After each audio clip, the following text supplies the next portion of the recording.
சந்திப்பதிலே மிகவும் மகிழ்ச்சி அடைகிறேன். விசேஷமாக கர்த்தருடைய வசனத்தை போதிக்கிற இந்த ஒரு ஊழியத்தை ஆண்டவர் அ நம்பி என் கையில குடுத்திருக்கிற அந்த கிருபைக்காக ஆண்டவரை நன்றி செலுத்துகிறேன். ஸோ நான் அடிக்கடி சொல்லுற ஒரு காரியம் என்ன அப்படின்னா, அ கர்த்தருடைய வார்த்தைய வந்து நம்ம கிரேக்க மொழியில வந்து 2 வார்த்தைகள் நம்ம பார்க்கிறோம். ஒருவேளை உங்களுக்கு நெறைய பேர் நீங்க கேள்விப்பட்டிருப்பீங்க. அம் லோகோஸ் அண்ட் ரேமா அப்படின்னு சொல்லி நம்ம பார்க்கிறோம். 2மே கர்த்தருடைய வார்த்தை தான். லோகோஸும் காட்ஸ் வேர்ட் தான். ரேமாவும் காட்ஸ் வேர்ட் தான். ஆனா 2க்கும் ஒரு பெரிய வித்தியாசம் என்ன அப்படின்னு சொன்னா, லோகோஸ் வந்து இட்ஸ் எ ஜெனரல் ரெவலேஷன். பொதுவான வெளிப்பாடு. ஆண்டவருடைய வார்த்தை அது பொதுவாக எல்லா நேரத்திலும், எல்லா காலகட்டத்திலும் அது சரி. அது அது அப்படியே தான் இருக்கும். அது மாறவே மாறாது. காட்ஸ் லோகோஸ் வந்து அது மாறவே மாறாது. பட் ரேமா வந்து God's word for a specific occasion. ஆண்டவர் உடைய வார்த்தை இந்த நாளைக்கு எனக்கு என்ன அப்படின்ற எனக்கு தேவையான காரியம் எனக்கு என்ன அப்படின்றது ரேமா. ஸோ 2மே நம்மளுக்கு வேணும். காட்ஸ் லோகோஸும் வேணும். காட்ஸ் ரேமாவும் வேணும். ஸோ நான் சில சமயம் அதை எப்படி சொல்லுவேன் அப்படின்னா, you have to hear God's voice from God's word அப்படின்னு சொல்லி சொல்லுவேன். அதாவது கர்த்தருடைய அந்த சத்தத்தை கர்த்தருடைய வசனத்திலிருந்து நம்ம கேட்கணும் அப்படின்றது ரொம்ப ரொம்ப முக்கியம். கொஞ்ச நேரம் நம்ம ஜெபிக்க போறோம். ஆண்டவரே நீர் பேசுங்க அப்படின்னு சொல்லி நம்ம ஜெபிக்க போறோம். ஏன்னா இது வந்து நிறைய நம்ம நாலேஜ் கெயின் பண்ண போறோம் இந்த பைபிள் ஸ்டடில. ஸோ நாலேஜாவே இருக்கக்கூடாது. ஆண்டவரே what is the message that you are giving to me? என்னன்ட்டு நீங்க என்ன ராஜா பேசுறீங்க இந்த கடைசி காலத்துல? நான் எவ்வளவு நாள் உயிர் வாழ போறேன்னு சொல்லி எனக்கு தெரியாது. ஆனா what is your purpose for my life அப்படின்னு சொல்லி நம்ம எல்லாரும் ஒப்பு கொடுத்து நம்ம ஜெபிக்கிறப்ப we will beautifully find God's logos and God's rhema in this Bible study. ஆண்டவரை நோக்கி நம்ம எல்லாரும் பார்க்க போறோம். அன்புள்ள ஆண்டவரே, உம்மை நோக்கி நாங்கள் பார்க்கிறோம் தகப்பனே. ஆண்டவரே நீர் எங்களோடு கூட பேசாட்டி ஆண்டவரே எல்லாம் எங்களுடைய ஞானங்கள் எல்லாம் விருதாவாயிரும்.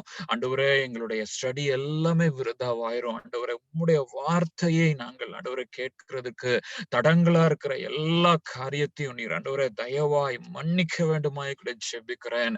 ஆண்டவரே முதலாவதாக நான் எனக்காக ஜெபிக்கிறேன் ராஜா. என்னை ஆண்டவரே உடைய கரத்துக்குள்ள ஒப்பு கொடுக்கிறேன். நீர் வெளிப்படுங்க. என்னுடைய ஞானம் அல்ல, என்னுடைய கருத்துக்கள் அல்ல. ஆண்டவரே நீர் வெளிப்படணுமே விசேஷமாக. ஆண்டவரே இந்த ஓசியா புஸ்தகத்துல ஆண்டவரே உம்முடைய இதய துடிப்புகளை நாங்கள் ஆண்டவரை உணர்ந்து கொள்ள எங்களுடைய ஆண்டவரே செவிகளை நீர் உணர்வுள்ளதாக்கும் ஐயா. எங்களுடைய மனக்கண்கள் திறக்கப்படுவதாக. எல்லாரும் ஜெபம் பண்ணலாம். ஆண்டவரே we don't want to hear a man's voice, oh Lord. We want to hear from you, oh Lord. ஆண்டவரே நீர் எங்களோடு கூட பேசணுமே. எனக்கு என்னன்னு சொல்லி சில நேரங்கள்ல எனக்கே தெரியல ராஜா. ஆனாலும் நீர் என்னோடு கூட இடைப்படுங்க. அநேக நேரத்துல நாங்கள் சோர்ந்து போயிடுறோம். We are so tired and sick of this world, oh Lord. But God, we want your word to come powerfully to us, oh Father. ஆண்டவரே நீர் கிருபையாயிரும். ஆண்டவரே நீர் எங்களோடு கூட பேசும். ஆண்டவரே இந்த ஹோசியாவை நாங்கள் தியானிக்கிற ஒவ்வொரு நாட்களில ஆண்டவரே நாங்கள் ஆண்டவரே தகப்பனை உமது பெர்ஸ்பெக்டிவ்க்குள்ள வரத்தக்கதான கிருபை நீர் தர வேண்டுமாய் கூட ஜெபிக்கிறேன். இந்த டெக்னாலஜிகள் ஆண்டவரே ஹேங்கப்ஸ் எல்லாம் இல்லாதபடி நீர் பாதுகாத்துக் கொள்ளுங்க. விடுதலையோடு கூட உடைய வசனம் ஆண்டவரே கடந்து வருவதாக ராஜா. நீரே பெரிய காரியங்களை செய்யுங்க.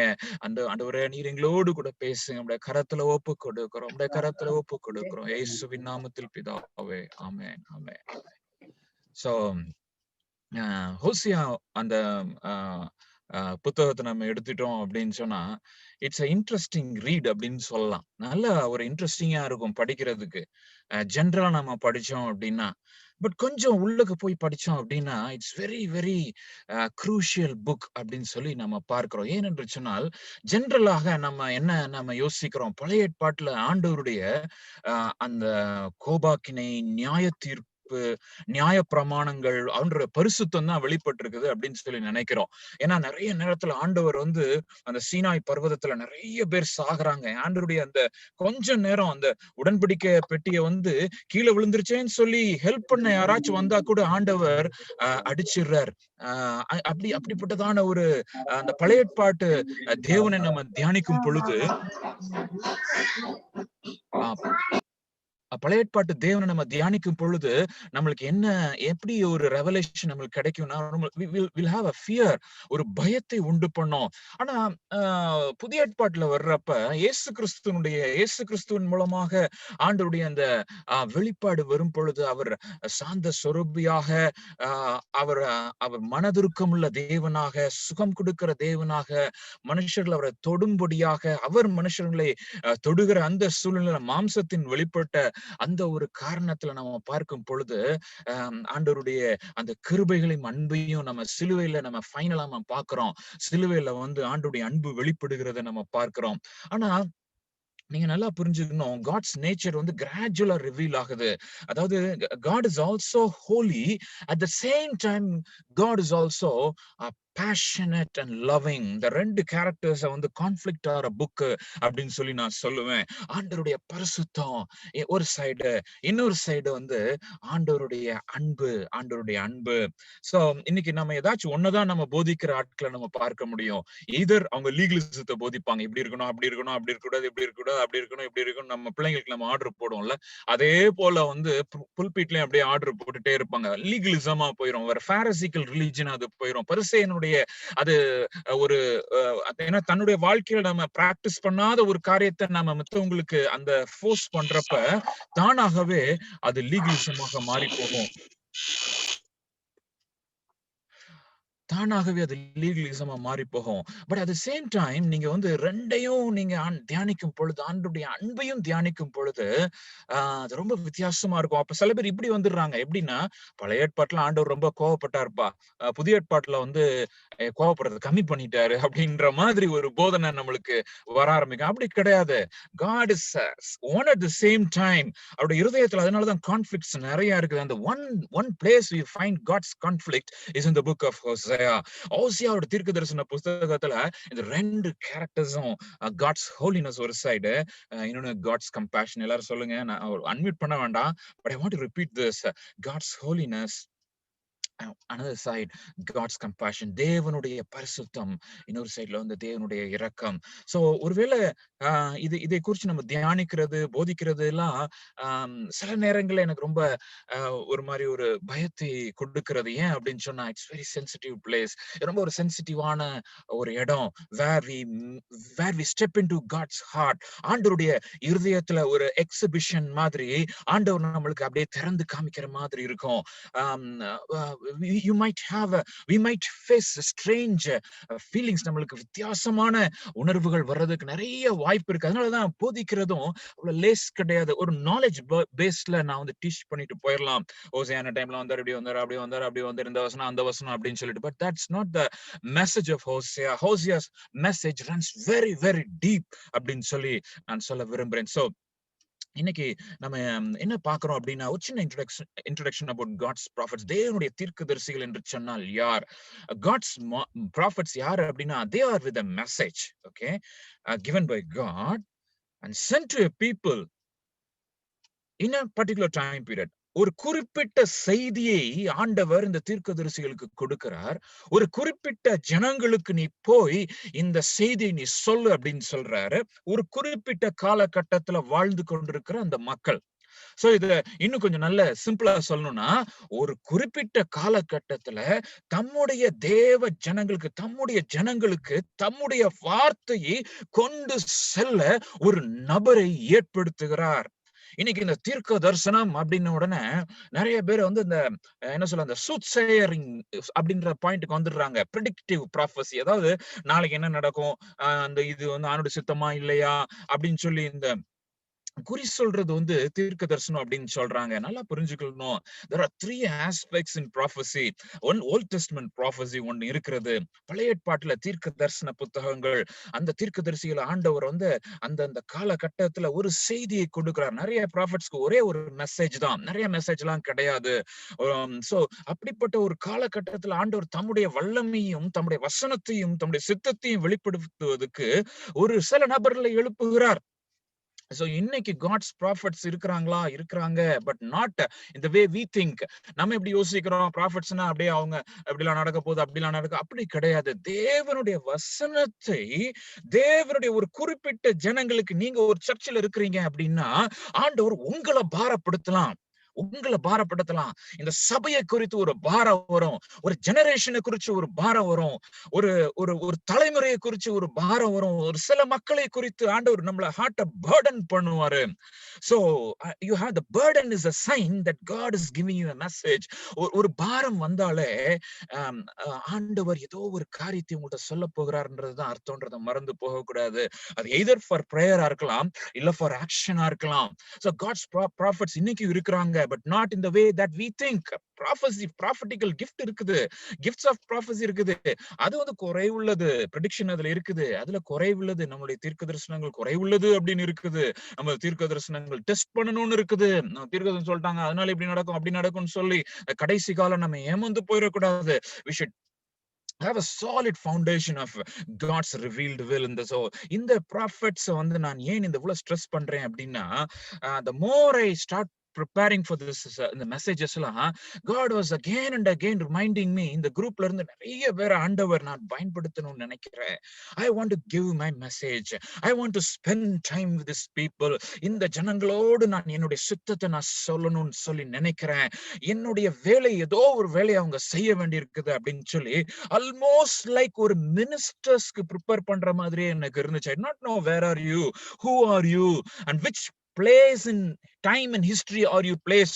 எந்த காலகட்டத்துல உங்களை ஆண்டவர் எங்க வைத்திருக்கிறாருன்னு சொல்லி எனக்கு பர்சனலா தெரியல. But God has a message for you. You are God's prophet for your church. ஆண்டவர் உன் சபையை தூக்கி நிறுத்தும்படியாக ஆண்டவர் உன்னைத்தான் நம்பி இருக்கிறார். The prophets are crucial people. நல்லா புரிந்து கொள்ளுங்க. They're kind of an anchors. இவர்களை நம்பித்தான் அநேக நேரங்களில் சரித்திரத்தின் பக்கங்கள் திருப்பப்படும். அண்ட் அப்படி நம்ம யோசிக்கிறப்ப, பிரதர் அப்படின்னா என்ன அவ்வளவு தூரத்துக்கு ஆண்டவர் நம்புறாரான்னு சொல்லி நீங்க கேட்கலாம். Very very strong and strange and very very powerful message. The answer is yes. ஆண்டவர் உங்களை நம்பிதான் உங்களுடைய திருச்சபைகள் இருக்கிறதுன்னு சொல்லி நீங்க மறந்துடாதீங்க. பரலோகத்துக்கு போன பிறகுதான் தெரியும் நம்மளுக்கு எவ்வளவு அத்தாரிட்டிஸ் இருந்துச்சு அப்படின்னு சொல்லி. நம்ம எவ்வளவு ஆண்டவருக்காக ஜெபம் பண்ணி எவ்வளவு ஆயிரங்கள் லட்சங்கள் ஆண்டவருக்கு நடத்தி இருக்கலாம், நம்மளுடைய நேரங்களை எவ்வளவாக ஆண்டவருக்கு செலவழித்திருக்கலாம் அப்படின்னு சொல்லி அங்க போய் தான் நம்மளுக்கு தெரியும். பட் அதுக்கு முன்பதாகவே இந்த இந்த இந்த முக்கியமான பைபிள் ஸ்டடீஸ்ல ஆண்டவர், நான் மட்டும் இல்ல, ஆண்டவர் அவருடைய பிள்ளைகள் நிறைய பேர் ஆண்டவர் கொடுக்கிறார் உங்களுக்கு. you should have a heart of ஆண்டவரே, what should I do, நான் என்ன செய்யணும் நீங்க நினைக்கிறீங்க? அப்போஸ்தலனாகிய பவுலை போல ஆண்டவரே உம்முடைய சித்தம் என் வாழ்க்கையில என்ன? don't have ஒரு மாதிரி நெகட்டிவ் அவுட்லுக் வேண்டாம். நான் எனக்கு அது இல்ல, எனக்கு ஃபேமிலில இப்படி சிச்சுவேஷன் அப்படி இருக்கு அப்படிலாம் சொல்லாதீங்க. God does not God know your situation. ஆண்டவருக்கு என்ன உங்களை பத்தி தெரியாதா? உங்க சூழ்நிலை பத்தி தெரியாதா? ஆண்டவர் உங்கள்ட்ட சில காரியங்களை எக்ஸ்பெக்ட் பண்றாருன்னா he will make a way அப்படின்றத மறந்து போக கூடாது. நிச்சயமாக ஒரு வே இருக்கும். சோ நீங்க ஒரு பாயிண்ட் நீங்க புரிஞ்சுக்கணும். as I go through this Bible study, sometimes சில நேரங்கள்ல I will immediately jump to application. அதனால என்ன பிரதர் ஹோசியா மறந்துட்டாரா அப்படின்னு சொல்லி யோசிக்காதீங்க. we will definitely run through the subjects, but at the same time these are momentarily powerful messages from God that we should be very very careful of. நம்ம ரொம்ப ஜாக்கிரதையோடு கூட இந்த சில காரியங்களை நம்ம தியானிக்கிறதுக்கு நன்றாக இருக்கும் சொல்லி நான் நினைக்கிறேன். So coming back to ஹோசேயா வந்து இது நான் சொன்ன 3 புல்லட் பாயிண்ட்ஸ்ல message, what is the message of Hosea? ஹோசேயாவுக்கு ஆண்டவர் கொடுத்த மெசேஜ் என்ன? ஆண்டவருடைய அன்பு, என்னுடைய அன்பை நீ சொல்ல போற. ஹோசேயாவோட அதே டைம்ல தான் இன்னும் 2 ப்ராஃபட்ஸ் இருக்கிறாங்க. ஆமோஸும் ப்ராஃபஸி பண்ணிட்டு இருக்கான், ஜோனாவும் ப்ராஃபஸி பண்ணிட்டு இருக்கான். பட் அவங்களுக்கு வேற மினிஸ்ட்ரிஸ். ஆனா ஹோசேயாவை பொறுத்த வரைக்கும் he is a prophet of God's passionate love. நான் சொல்லுவேன், not only love, God's love revealed in passionate terms. அதாவது ஒரு அந்த பேஷனுக்கு தமிழ்ல சரியான வார்த்தை சொல்லணும் அப்படின்னா ஆண்டவருடைய ஏக்கங்கள் நிறைந்த அன்பு. Something that exists between lovers. கணவன் மனைவிக்கு இடையான அந்த பேஷனட் லவ், அதாவது ஒரு நெருக்கமான எரிகிற தீயை போல நேசம் மரணத்தை விட வலிது என்று சொல்லி சாலமோன் சொல்லுகிற அந்த வசனத்தை போல அப்பேற்பட்ட ஒரு வைராக்கியமான ஒரு லவ் குறிச்சு ஹோசியாக்கு ஆண்டவர் வெளிப்படுத்த போகிறார். அவன் வெளிப்படுத்தின பிறகு அவன் பிரீச் பண்ண போகிறான். ஆனா இது ஓல்ட் டெஸ்டமென்ட் டைம்ஸ்ல இட்ஸ் வெரி நியூன்றது நீங்க மறந்துடாதீங்க. நான் அதுதான் சொன்னேன். ஓல்ட் டெஸ்டமென்ட் டைம்ஸ்ல God revealed himself as Almighty. El Shaddai அப்படின்னு சொல்லி ரிவீல் பண்றாரு. எல்யோயிம் அப்படின்னு சொல்லி ரிவீல் பண்றாரு. I am all in all அப்படின்னு சொல்லி ரிவீல் பண்றாரு. I can do everything அப்படின்னு சொல்லி ரிவீல் பண்றாரு. சோ நீங்க ஆபிரகாம்ட்ட போய் கேட்டு பாத்தீங்கனாலும் சரிதான், மோசஸ்ட்ட போய் கேட்டு பாத்தீங்கனாலும் சரிதான், they would not have tasted, in my opinion, God's passionate love. ஆண்டவர் இப்பேற்பட்ட அன்பு நிறைந்தவர் என்பது அவங்களுக்கு இன்னும் அவ்வளவா தெரிஞ்சிருக்காதுன்றது என்னுடைய தனிப்பட்ட கருத்து. Because God's love is not yet still revealed. Only in Jesus Christ, இயேசு கிறிஸ்துவின் இடத்துலதான் அந்த அன்பின் முழு அந்த அந்த காரியங்களும் அன்பின் முழு இயக்கங்களும் சிலுவையில வெளிப்பட இருக்கிறது. சிலுவை மரணம், கடவுள் தன்னுடைய ஒரே பேரான குமாரனை சிலுவையில மரிக்க கொடுக்க முடியும். நன்றியற்றவர்களுக்காக, மோசமானவர்களுக்காக, நன்றி அறிவு இல்லாதவர்களுக்காக, அவரை எத்தி உதைக்கிறவர்களுக்காக, நெஞ்சில குத்துறவர்களுக்காக, அவங்க வாயில மூஞ்சில காரி துப்புறவர்களுக்காக நான் மரிக்கவும் தயார் அப்படின்னு சொல்லுற காட்ஸ் அந்த அன்பை இன்னும் யாரும் ருசி பார்க்கல. ஹோசியா டைம்ஸ்ல நல்லா புரிந்து கொள்ள வேண்டும். But so the message of Hosea during those times was so critical, so critical. And second point I'm coming என்ன அப்படின்னா, யாருக்கு ஆண்டவர் அனுப்புறார்? Not to நினிவே, நினிவேக்கு அல்ல, ஆண்டவர் யோனாவை நினிவேக்கு அனுப்பினார். ஆண்டவர் நாகூமை எடோமைட்ஸ்க்கு அனுப்பினார். சாரி, ஒபதாவை வந்து ஏடோமுக்கு அனுப்பினார், ஏதோமியருக்கு அனுப்பினார். நாகூமை வந்து அகைன் நினிவேக்கு தான் அனுப்புறார். So every prophets வந்து ஒவ்வொரு டைம்ல ஜெரேமியா வந்து ஜெருசலேமுக்கு அனுப்புறார். எசேக்கியேல வந்து பாபிலோன்ல இருந்து நீ தீர்க்க தரிசனம் பண்ணணும்னு சொல்றார். டேனியல்ல பாபிலோன்ல கிங்ஸ் பிளேஸ்ல இருக்கணும்னு சொல்றார். The place is very very important. The people are very very important. யாருக்கு? என்னுடைய ஊழியம், ஹோசியாவுடைய ஊழியம், இஸ்ரவேல் ஜனங்களுக்கு, பின்வாங்குகிற இஸ்ரவேல் ஜனங்களுக்கு. நன்றாக புரிந்து கொள்ள நம்ம அழைப்பை புரிந்து கொள்வது இதுதான். ஆண்டவரே, நான் என்ன செய்யணும்னு சொல்லி நீங்க சித்தமா இருக்கிறீன்னு சொல்லி பவுல் கேட்ட உடனே ஆண்டவர் சொன்னார், என்ன தெரியுமா? நீ போ தமஸ்குக்கு நான் சொல்லுவேன். அப்படியே என்ன சொன்னார் தெரியுமா? கிராஜுவலா அவள்கிட்ட சொல்றது, புறஜாதியார்ட்ட நான் அனுப்ப போறேன், புறஜாதியார்ட்ட நான் உன்னை அனுப்ப போறேன். ஆனா பவுலுக்கு என்ன தெரியுமா இஷ்டம்? அவன் வந்து இஸ்ரேலுக்கு தான் நான் போவேன், என்னுடைய ஓன் பீப்புளுக்கு தான் நான் போவேன் அப்படின்னு சொல்லி அவன் போயிட்டே இருக்கிறான். பட் காட் சேஸ், உன்னுடைய சித்தம் என்னுடைய சித்தம் அல்ல, உன்னுடைய திட்டம் என்னுடைய திட்டம் அல்ல. அப்போஸ்தலனாகிய பவுலே, நீ இஸ்ரவேலின் யூதர்களுடைய அப்போஸ்தலன் அல்ல, நீ கிரேக்கர்களுக்கு அப்போஸ்தலன் ஐயா, புற ஜாதியாருக்கு அப்போஸ்தலன் ஐயா. ஈவன் இன் மினிஸ்ட்ரி, நன்றாக புரிந்து கொள்ளுங்க, நம்மளோட இஷ்டத்தை நம்ம செய்யலாம், நம்ம இஷ்டப்படி மினிஸ்ட்ரி செய்யலாம். அது பேர் என்ன தெரியுமா? நம்ம ministry. It's called as my ministry. என் பேரை போட்டுக்கலாம், Jason's ministry, what Jason is doing அப்படின்னு சொல்லிக்கலாம்.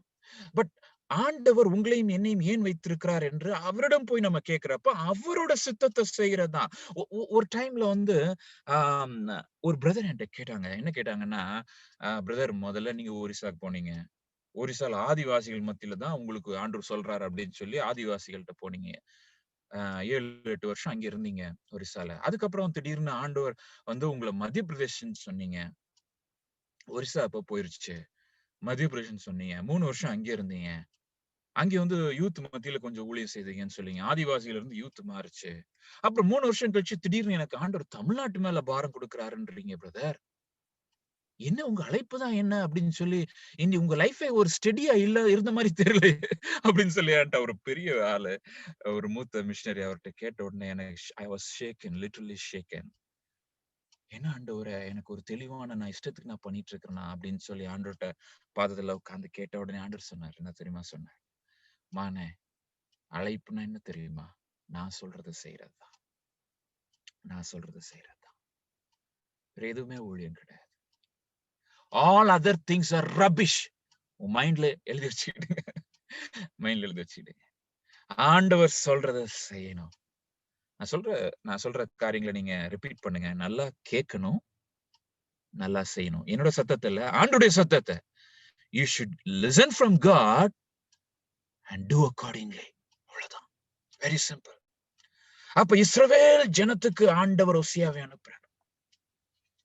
இங்க சதர்ன் கிங்டத்துக்கு கிடையாது. ஓகே. அண்ட் ஒரு டைம் பீரியட் இருக்குது.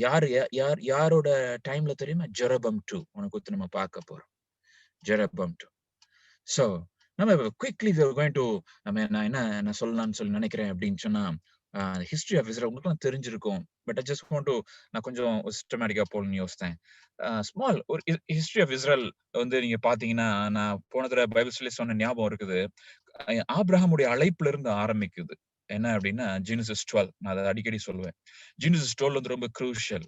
12வது அதிகாரம், ஆதியாகமம் 12வது அதிகாரம் ரொம்ப ரொம்ப குரூஷியல். ஏன் அப்படின்னா அங்கேதான் ஆண்டவர் ஆபிரகாமை அழைக்கிறார். அங்கேதான் இஸ்ரவேலை ஆண்டவர் தேர்ந்தெடுக்கிறார். ஒரு ஒரு ஒரு தேசத்தை ஆண்டவர் தேர்ந்தெடுத்து எனது ஜனம் அப்படின்னு சொல்றார். அந்த கான்டெக்ட்ல தான் இப்ப நான் ஹோசியாவை நம்ம படிக்க போறோம். எனது ஜனம் அப்படின்னு சொல்றார்.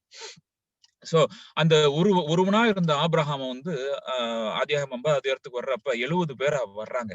யோசேப் இங்க எகிப்துல வந்து அவன் பார்வோனுக்கு செகண்ட் கமாண்டரா இருக்கிறதுனால, ரூலரா இருக்கிறதுனால எல்லாரும் அங்க போறாங்க.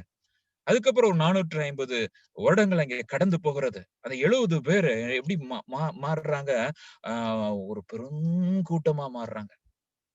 அப்ராக்சிமேட்லி 20 லட்சம் எல்லாரும் மாறுறாங்க. சோ மோசே வந்து டெலிவர் ஆயிட்டு அங்கே வர்றான். மோசே வந்து அவங்களெல்லாம் விடுதலைக்கு கொண்டு வந்து யோர்தானுக்கு மட்டும் விடுறான்.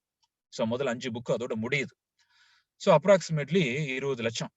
அப்ப அந்த மோசே வந்து யோசுவாவுக்கு ஹேண்ட் ஓவர் பண்றதுக்கு முன்னாடி ஆண்டவர் ஒரு முக்கியமான இது பண்றாரு. என்ன அப்படின்னா, தன்னுடைய கட்டளைகள் எல்லாம் கொடுக்கிறார். கட்டளைகள் எல்லாம் கொடுத்து ஆண்டவர் இஸ்ரவேலோடு ஒரு உடன்படிக்கை பண்ணுகிறார். Covenant relationship. இதையும் நான் வந்து இந்த ஹோசியா பைபிள்ஸ்ல ரொம்ப ஸ்ட்ரெஸ் பண்ணுவேன். நல்லா புரியணும். காவனன்ட் ரொம்ப முக்கியம். உடன்படிக்கை. அப்ப உடன்படிக்கை இந்த காலகட்டத்துல எப்படி நம்ம இருக்குது அப்படின்னு சொல்லி நம்ம இன்னைக்கு நம்ம பார்ப்போம். சோ இஸ்ரவேலோட ஆண்டவர் கீழ்ப்படிஞ்சீங்கன்னா ஆசீர்வாதம், கீழ்ப்படியலன்னா சாபம். ஆண்டவர் 10 கட்டளை இந்த பழைய எல்லாம் கொடுக்கிறாரு. அவங்க வர்றாங்க. சோ நெக்ஸ்ட் நீங்க பாத்தீங்க அப்படின்னா, யோசுவா வந்து இந்த கானான் தேசத்தை வந்து இந்த 12 கோத்திரத்துக்கும் அவன் பிரித்து கொடுக்கிறான். நல்லா செட்டில் ஆறாங்க. யோசுவா புத்தகம் அங்கே முடிகிறது. யோசுவாவுடைய காலங்களுக்கு அப்புறம் ஆண்டவர் நியாயாதிபதிகளை எழுப்புறார்.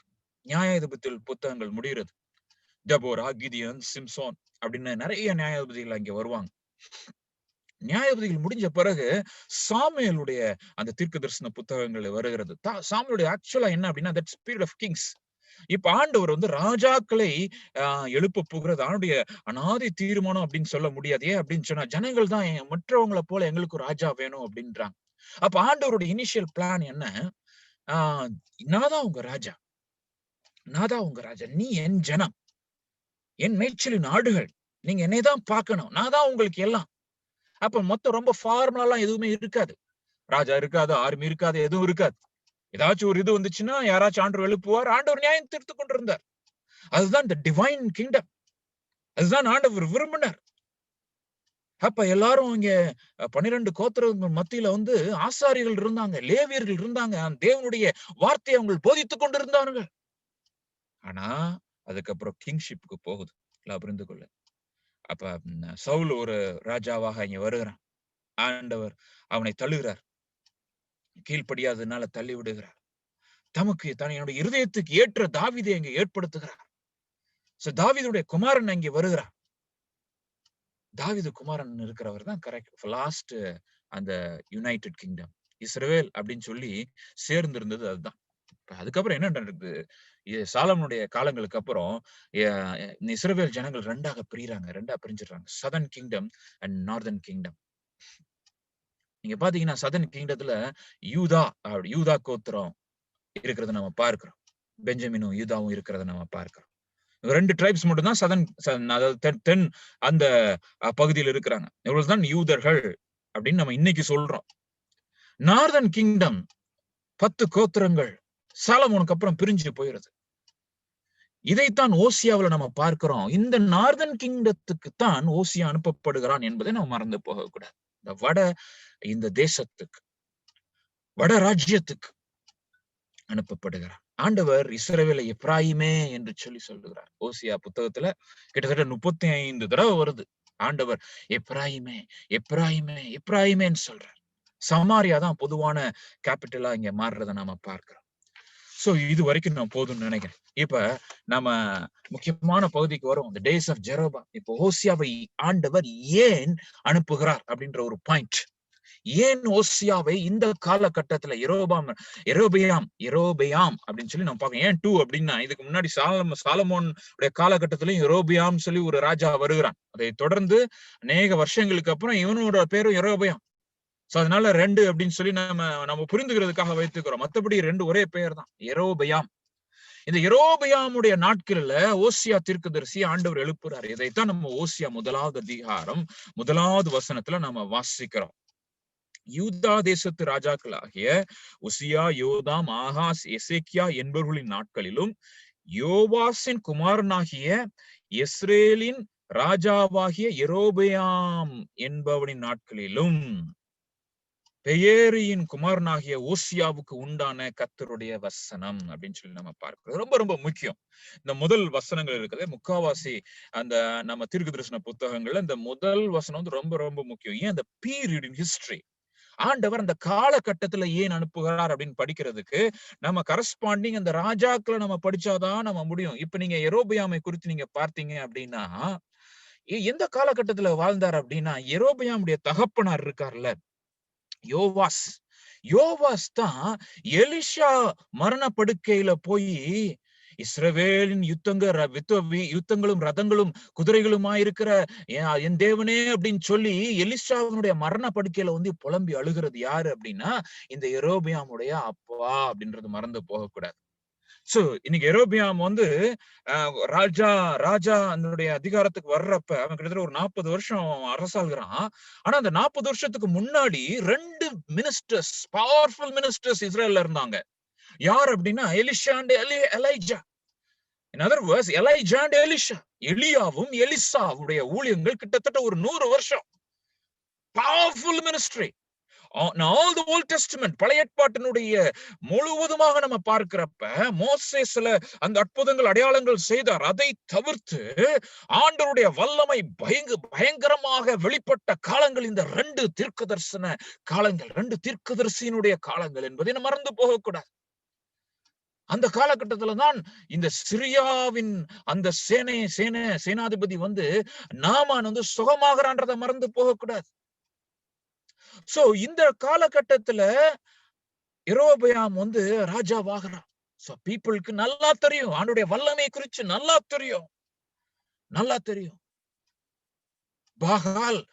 பாகாலினுடைய அந்த ஆராதனையை வந்து ஒழித்து கட்டின யெகூ ஒரு காலத்துல ஒழித்து கட்டி இருந்தான். சோ ஒரு கிட்டத்தட்ட ஒரு 50-60% தேசத்துல இல்லாமல் இருந்துச்சு, நல்லா இருந்துச்சு. சோ இந்த பேக்ரவுண்ட்ல தான் நீங்க யோனாவை கூட படிக்கணும். ஏன் யோனா போன உடனே அவங்க மனம் திரும்புறாங்க அப்படின்னா, யார் அது, என்ன நாடு அது? நினிவேன்றது வந்து அசீரியா இல்லைன்னா சிரியா, 2 அந்த காலகட்டத்துல ஒரே மாதிரியாக சொல்லப்பட்டது. சிரியன் எம்பையர், அசீரியன் எம்பையர். இப்ப நாமான் வந்து ஏற்கனவே எலியா அவங்களுடைய காலங்கள், அந்த அவங்க எல்லாருமே நாமான் சுகமானது எல்லாமே அவங்களுக்கு தெரியும். அதனாலதான் யோனாவினுடைய செய்தி ரொம்ப பவர்ஃபுல்லா இருக்குது.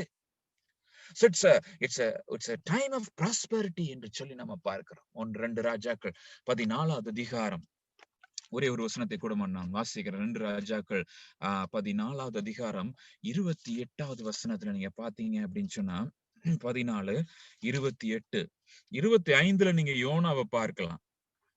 14, 25ல பாத்தீங்கன்னா, காத்பேர் ஊரானாகிய அமித்தா என்னும் தீர்க்கதரிசியின் குமாரன் யோனா என்னும் தம்முடைய ஊழியக்காரனை கொண்டு இஸ்ரவேல் தேவனாகிய கர்த்தர் சொல்லியிருந்த. அப்ப இவங்க எல்லாம் ஒரே காலங்கள்ல மினிஸ்ட்ரி பண்ணிட்டு இருக்கிறாங்க.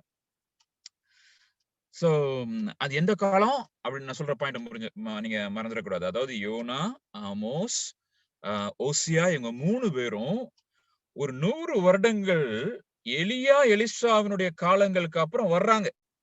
இவங்களுக்கு முன்னாடி இருந்தவங்க எலிஷா, பட் அவங்க வந்து they were not writing prophets. அவங்க எழுதுகிற தீர்க்கதரிசிகள் கிடையாது. அவங்க எதுவும் எழுதி வைக்கல. பட் அவங்கள பத்தி அன்று கிருபையில நம்மளுக்கு வேத வசனத்துல நம்ம வாசிக்கிறோம். சோ இஸ்ரவேல் தேசம் ஆண்டவருடைய வல்லமையை நன்றாக ருசித்திருந்த ஒரு காலகட்டம். அப்ப நீங்க 25வது நீங்க பாத்தீங்க அப்படின்னா, கர்த்தர் சொல்லியிருந்த வார்த்தையின்படியே அவன் ஆமாத்தின் எல்லை முதற்கொண்டு சமபூமியின் கடல் மட்டுமுள்ள இஸ்ரவேலின் எல்லைகளை திரும்ப சேர்த்து கொண்டான். யெரொபெயாம் எல்லா பவுண்டரிஸும் ஆண்டவர் அவனுக்கு திருப்பி ரிஸ்டோர் பண்ணிட்டாராம். ஏன்? அது என்ன பவுண்டரிஸ்? சாலமோன் இருந்த பவுண்டரி. சாலமோனுடைய அந்த ராஜ சமஸ்தானத்துல இருந்த அநேக காரியங்கள் யெரொபெயாம் 2 தான் வருது. அவ்வளவு ப்ராஸ்பரிட்டி. சரி, இப்போ ஒரு கேள்வி இருக்குது இல்லையா? இவ்வளவு ப்ராஸ்பரிட்டி ரொம்ப நல்லா இருக்குது, எல்லாம் ரொம்ப சூப்பரா இருக்குது. இப்ப எதுக்கு ஹோசியாவை ஆண்டவர் அனுப்புறாரு? ரொம்ப ரொம்ப முக்கியம். ரொம்ப ரொம்ப முக்கியம். அந்த கேள்வி ரொம்ப ரொம்ப முக்கியம். எல்லாம் நல்லா இருக்கிறப்ப பிரதர் எதுக்கு இப்படிப்பட்ட ஒரு மெசேஜ்? அதுதான் ஹோசியால நம்ம தியானிக்க போறோம் போற நாட்கள்ல. வெளிப்புறமா எல்லாம் சூப்பரா இருந்துச்சு பாருங்க. ஆனா இன்சைட் இட் வாஸ் ராட்டிங் அவே. உள்ளூராக எல்லாம் கரைந்து கொண்டு போய் கொண்டு இருந்தது. வெளியே ரொம்ப பிரம்மாண்டமா இருந்துச்சு. மீட்டிங்ஸ் அழகா இருக்குது, சர்ச்சஸ் அழகா இருக்குது, பாட்டு பரவசமா இருக்குது, வசனம் அப்படியே பவர்ஃபுல்லா இருக்குது, எல்லாம் அருமையா இருக்குது. ஆனா உள்ளூர கரையான்கள் அரைக்க ஆரம்பித்தது. கரையான்கள் அரைக்க ஆரம்பித்தது. அது ஆண்டவருக்கு மாத்திரம்தான் தெரியும். ஆண்டவருக்கு மாத்திரம்தான் தெரியும். அந்தரங்கங்களை ஆராய்கிற தேவன், அந்தரங்கத்துல இருக்கிற பிதா சொல்லி நாம வாசிக்கிறோம். உள்ளத்தில் உண்மை இருக்க விரும்புகிறேன் அப்படின்னு சொல்லி தாவீது சொல்லுகிறத நாம பார்க்கிறோம். உள்ளத்தின் ஆழத்துல. சோ வெளியே நம்ம எப்படி இருக்கிறோம்ன்றது ஆண்டவர் doesn't bother, God doesn't care. உள்ளத்தின் ஆழத்துல இன்சைட். சோ நம்ம ஜெனரலா நீங்க பாத்தீங்க அப்படின்னா வெளிப்படையா எல்லாத்தையும் முடிக்கணும்னு நினைப்போம். ஏன்னா அது நம்மளுக்கு ஒரு பெரிய ரிலீஃபா இருக்கும். நாங்க கூட இப்போ ஒரு யூத் மீட்டிங் நடத்தணும். ஒரு 150 பேர் மொபிலைஸ் பண்ணி அவங்கள பண்றதுக்குள்ள போன் பண்ணி அவங்கள எடுத்து அப்பா மீட்டிங் முடிஞ்சோடனே அப்பா அப்படின்னு ஆச்சு.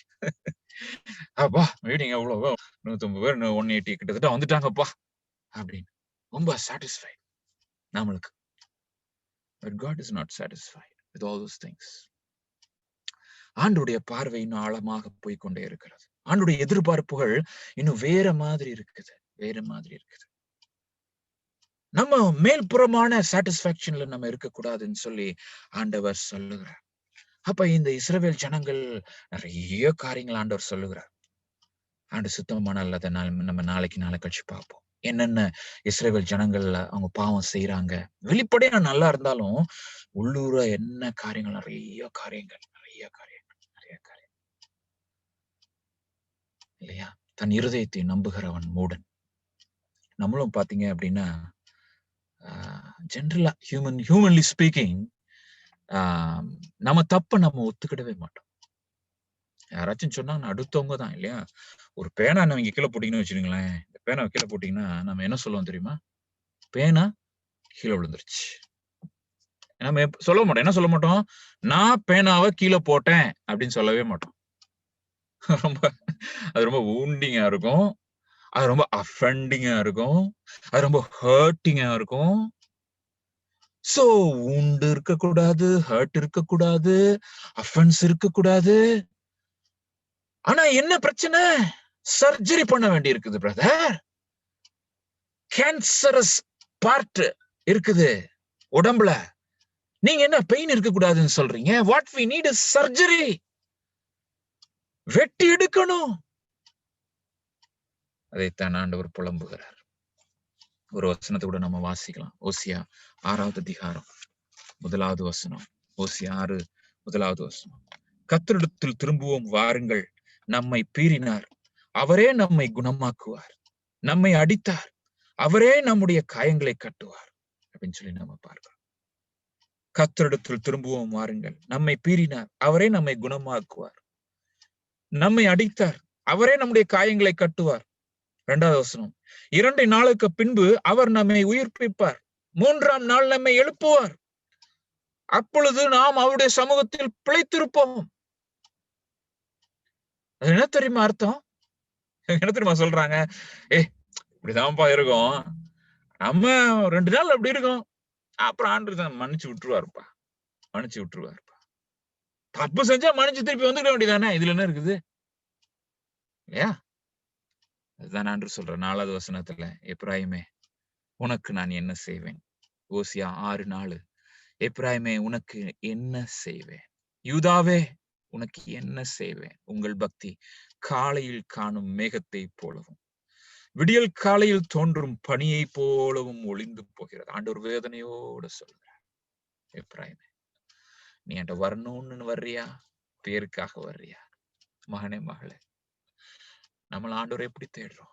பிரதர் சிஸ்டர், எப்படி தேடுறோம்? பேருக்கு வர்றோமா? ஆண்டவர் சொல்றார், உன் பக்தி எப்படி இருக்கு தெரியுமாப்பா? காலையில் காணும் மேகத்தை போல இருக்குப்பா. அப்படின்னா என்ன? காலையில கொஞ்சம் இருக்கும், அவ்வளவுதான். விடியற்காலையில் தோண்டு பனி, விடியற்காலையில் தோண்டு பனி கொஞ்ச நேரத்துக்கு மட்டும்தான் அந்த அன்பு, கொஞ்ச நேரம், அவ்வளவுதான். அப்புறம் அதை நம்ம அப்புறம் திருப்பி அதே பாவங்கள், திருப்பி அதே தான். நான் சொன்னேன், யோசியா is a very difficult book to preach from. ஏன்னா it runs deep in our heart, cuts deep in our heart. நம்ம இதயத்தை உள்ளக்கு நோண்டி நோண்டி கர்த்தருடைய வார்த்தை சென்று கொண்டே இருக்கும். ஒப்பு கொடுப்போம், ஆண்டவரே என்னுடைய பக்தி உண்மையான பக்தியா இருக்கட்டும்பா, உண்மையான பக்தியா இருக்கட்டும். கொஞ்ச நாள் சும்மா அப்படி கேள்விப்பட்டிருக்கீங்களா? சில பேர் மீட்டிங்னா ஜாமா ஒரு 2 நாள் வருவாங்க, அவ்வளவுதான். நம்மளும் அப்படிதான், மத்தவங்களை விடுங்க, விடுங்க. நிறைய டைம் நம்மளும் அப்படிதான். அதாவது தீர்மானம் எடுப்போம், 2 நாள் ஃபாலோ பண்ணுவோம், அவ்வளவுதான். அப்புறம் ஆண்டவங்களை பார்த்து அப்படியே பார்க்கிறார், அப்படியே பார்க்கிறார். So this is a message. அப்ப ஆண்டவர் என்ன அவர் வந்து இதுக்கு முன்னாடி நிறைய ப்ராஃபட்ஸ் அனுப்பிட்டாரு. ஏன்னா பவர்ஃபுல்லான ப்ராஃபட்ஸே வந்து மினிஸ்ட்ரி பண்ணிட்டாங்க. பயங்கரமான பவர்ஃபுல்லான ப்ராஃபட்ஸ். எலிஷாவுடைய காலகட்டங்கள்லாம் பயங்கரமா இருந்துச்சு. ஆனாலும் ஜனங்களுக்கு அவங்களுடைய விக்கிரகங்களை விட்டு வர்றதுக்கு ஆசை இல்ல, தங்களுடைய பெச்சாரங்களை களையறதுக்கு ஆசை இல்ல. ஆண்டவர்கிட்ட வர்றாங்க, பட் பேருக்காக வர்றாங்க, அவ்வளவுதான். நல்லா புரிஞ்சுக்கிடுங்க. அதாவது மனம் திரும்புறதுக்கு ஆசை கிடையாது, ஒரு அரைகுறையான மனம் திரும்புவதால் தான். பாவத்தை விடுறதுக்கு ஆசை கிடையாது. ஆண்டவரும் வேணும், பாவமும் வேணும், என்ஜாய்மெண்ட்டும் வேணும், என்டர்டைன்மெண்ட்டும் வேணும். என்டர்டைன்மெண்ட் நான் சொன்னோன்னு நிறைய பேர் ஷாக் ஆகும், நான் லேட்டரா அதை எக்ஸ்பிளைன் பண்றேன். இன்னைக்கு என்டர்டைன்மெண்ட் சொல்லி கொண்டு பாவம் செய்யற ஒரு கூட்டம் இருக்குது.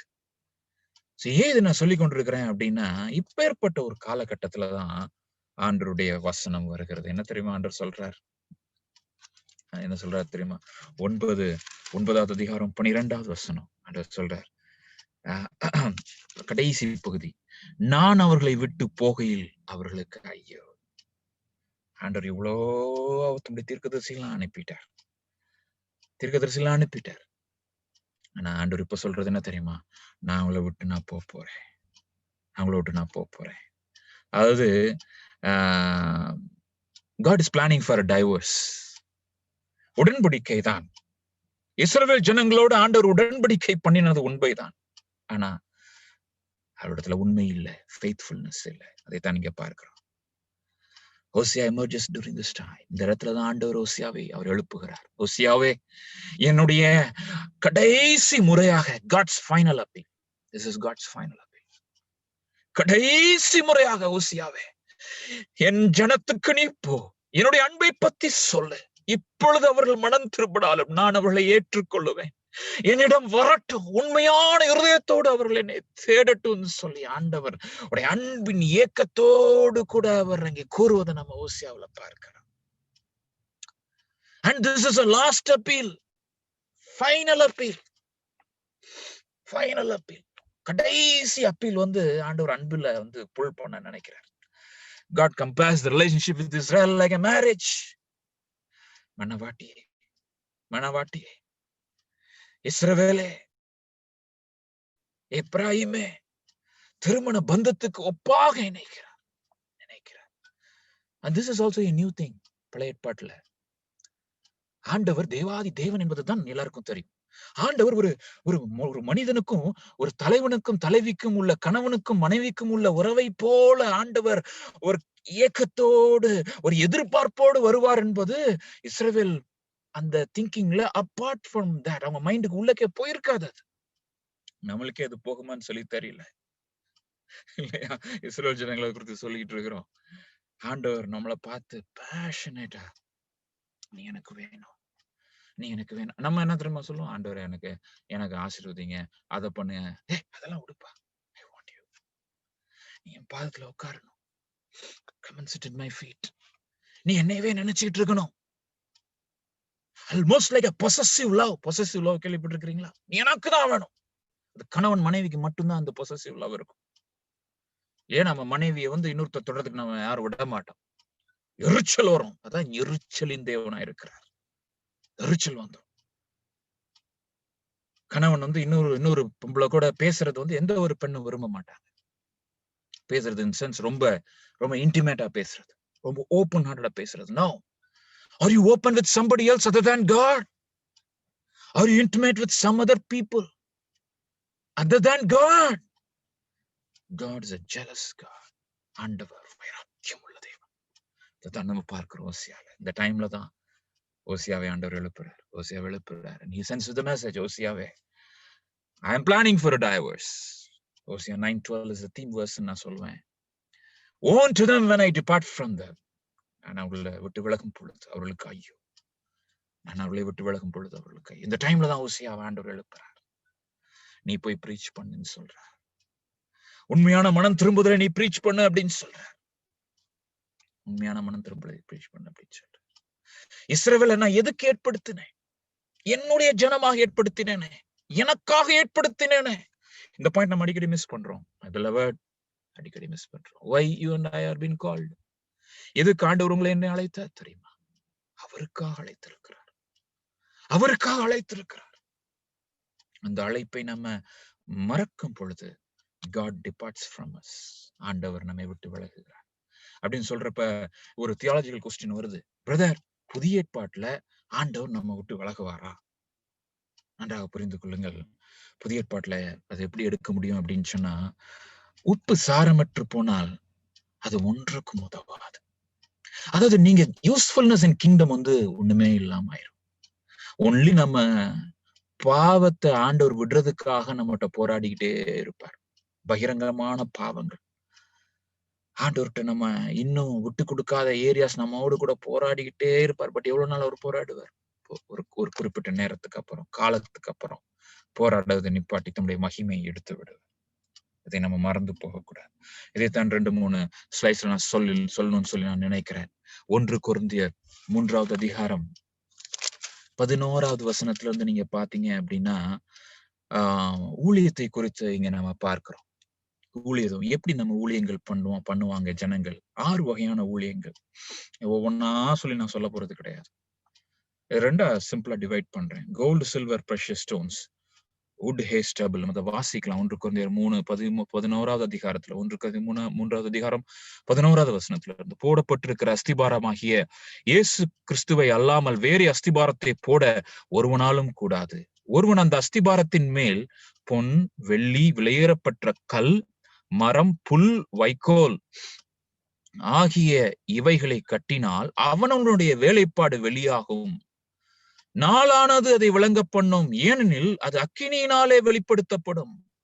அவனவனுடைய வேலைப்பாடு எத்தன்மையுள்ளதென்று அக்கினியானது பரிசோதிக்கும். அதன் மேல் ஒருவன் கட்டினது நிலைத்தால் அவன் கூலியை பெறுவான். ஒருவன் கட்டினது வெந்து போனால் அவன் நஷ்டம் அடைவான். அவனோ ரட்சிக்கப்படுவான், அதுவும் அக்கினியிலகப்பட்டு தப்பினது போல இருக்கும். அப்படின்னா என்ன அர்த்தம்? நீங்க உங்க பர்பஸ் நீங்க மிஸ் பண்ணிட்டீங்கன்னா it is going to be a waste, big waste. ஆண்டவர் என்னை எதற்காக வைத்திருக்கிறார்? இஸ்ரவேல் ஜனங்களை எதற்காக ஆண்டவர் தேர்ந்தெடுத்தார்ன்ற ஹோல் அந்த பிக் பிக்சரை இஸ்ரவேல் ஜனங்களால புரிந்து கொள்ளவே முடியல. அதனாலதான் அவங்க அந்த 10 கோத்திரங்கள் தனியா போறாங்க. ஆண்டவருடைய திட்டம் எங்க இருக்குது? எருசலேம்ல இருக்குது. தாவீதின் சிங்காசனத்துலதான் இருக்குது. தாவீதுக்கு தான் ஆண்டவர் வாக்குத்தத்தம் பண்ணியிருந்தார், நிலையான சிங்காசனத்தை நான் உனக்கு தருவேன் அப்படின்னு சொல்லி. அப்ப இந்த 10 கோத்திரங்கள், இந்த 2 கோத்திரம், விசேஷமாக யூதா கோத்திரத்தை விட்டு பிரிவதே ஒரு பெரிய பெரிய பெரிய டைவர்ஷன். அது ஒரு நாட்கள் நாம் பார்க்க போறோம். அதுதான் இஸ்ரவேலுடைய வீழ்ச்சிக்கு முதல் அடித்தளம் என்று சொல்ல முடியும். இன்னைக்கும் இந்த 10 ட்ரைப்ஸ் கிடையாது. இன்னைக்கு இருக்கிற இஸ்ரவேலும் சரி, that is a remnant of Judah தான். யூதாவில் இருக்கிற மீதி உள்ளவர்கள் தான். இந்த 10 கோத்திரங்கள் ஆல்மோஸ்ட் லாஸ்ட் ட்ரைப்ஸ் ஆஃப் இஸ்ரேல்னு சொல்றாங்க. இஸ்ரேல் கவர்மெண்ட் வந்து இப்போ ஒரு ப்ராஜெக்ட் பண்ணிட்டு இருக்காங்க, யுனிவர்சல் ஜீனோம் ப்ராஜெக்ட் அப்படின்னு சொல்லி. டிஎன்ஏ மூலமா டெஸ்ட் பண்ணிட்டு இருக்கு, மேப் பண்ணிட்டு இருக்காங்க. அந்த 10 ட்ரைப் எங்கேயா அப்படின்னு சொல்லி தேடிட்டு இருக்கிறாங்க. மிசோராம்ல இருந்து ஒரு ட்ரைப் நாங்க தான் அப்படின்னு சொல்றாங்க. டிஎன்ஏல மேப் ஆகல, பட் அவங்க சொல்றாங்க நாங்க மனாசே ட்ரைப் அப்படின்னு சொல்லி ஒரு குரூப் ஆஃப் பீப்புள் இப்ப மிசோராம்ல இருந்து இஸ்ரேல் போய் செட்டில் ஆயிட்டு இருக்காங்க. இதெல்லாம் வேதத்துக்கு புறம்பானது. நம்ம வேதத்துல நிப்போம். வேதத்துல நிக்கிறப்ப நம்மளுக்கு லைஃப்க்கு அப்படியே வந்துரும். இஸ்ரவேல் ஜனங்களை ஆண்டவர் எதற்கு தெரிந்தெடுத்தார்? எனக்காக நான் தெரிந்தெடுத்தேன். உங்களுக்கு என்னுடைய திட்டங்களை வெளிப்படுத்தி உங்கள் மூலமாக பூமி அனைத்தையும் நான் ஆசீர்வதிப்பேன் என்று ஆபிரகாமுக்கு வாக்குத்தத்தம் கொடுத்திருந்தார். ஆனா அவர்களோ அப்படியே க்ளோஸ் ஆயிட்டாங்க பாருங்க. நான் எங்களுக்கு தான், நாங்க தான் உடனே அவங்களுடைய யூஸ்ஃபுல்னஸ் போயிருச்சு. ஒண்ணும் இல்லாம ஆயிட்டாங்க. அப்ப நம்மளுடைய லைஃப்ல நீங்க பாத்தீங்க அப்படின்னா, நம்மள ஆண்டவர் ஏன் தெரிந்தெடுத்திருக்கிறார்? ரொம்ப ரொம்ப முக்கியம். ஏன் தெரிந்தெடுத்திருக்கிறார்? அதைத்தான் நம்ம பார்க்கிறோம். ஹோசியா 14:1-2 ஆண்டவர் சொல்ற, ரிட்டர்ன் டு தி லார்ட்.